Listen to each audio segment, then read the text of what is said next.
As you can see here, this is where a water pipeline burst open, leaving residents in this apartment complex without any water for 24 hours. I'm standing here in Fresno State's amphitheater that now lies abandoned.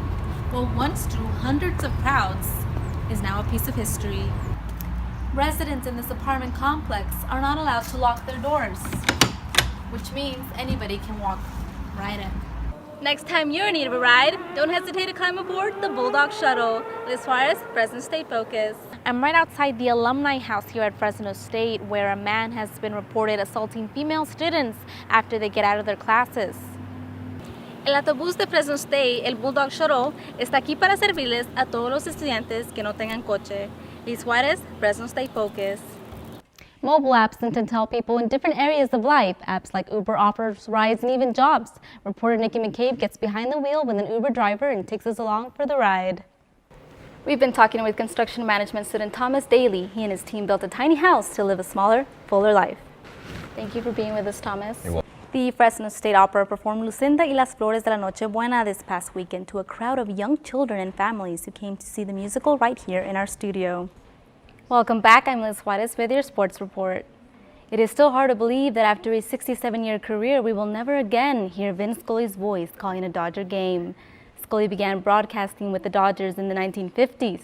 He said his goodbyes to the stadium in which fans would hang on to his every word. Baseball fans around the world will miss his legendary voice. If you're looking for a way to stay active, Fresno State Student Recreation Center offers intramural sports. Students who join have the opportunity to mingle and get involved while playing the sports they love. Thank you, Dominic, for being with us. Thank you. We've been talking with intramural program coordinator Dominic Williams. Best of luck to all the students now participating in these competitive games. May the odds be ever in your favor, dogs. That's 56. Robert Paris had been in the Navy Reserves for about 2 years as he waited to be shipped out to take part in the Korean War.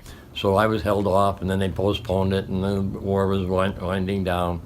So they said, we're sending you to a hospital. Where do you want to go? So I went to Pensacola, Florida. Barbara was also stationed in Pensacola, Florida, awaiting to ship out to Korea. They thought I'd be a good candidate for the hospital corps, and I had to go to school there for 20 weeks. And when I got out, I was transferred to Pensacola Naval Hospital, which was my duty station. Barbara and Robert never made it to Korea, but they did meet each other while working night shifts in the hospital. We had our own private beach at the hospital, so we went down to the beach and spent the day. So that night when we all lined up, the only two people with a sunburn were Barbara and I. So that's how we got started. Barbara and Robert fell in love and decided to get married soon after they learned they would be separated. Barbara was close to being shipped out to Europe and Robert to Great Lakes for training. I missed the Navy in some respects, but it was just not set up that we could spend any more time in it. So we did that, and then this honor program came along to go to Washington. Last month, the Powers joined dozens of other Korean War and World War II veterans on Honor Flight Number 12. They visited the memorials in Washington, D.C. and took part in remembering the time they served, and that eventually brought them together. Liz Juarez, Fresno State Focus.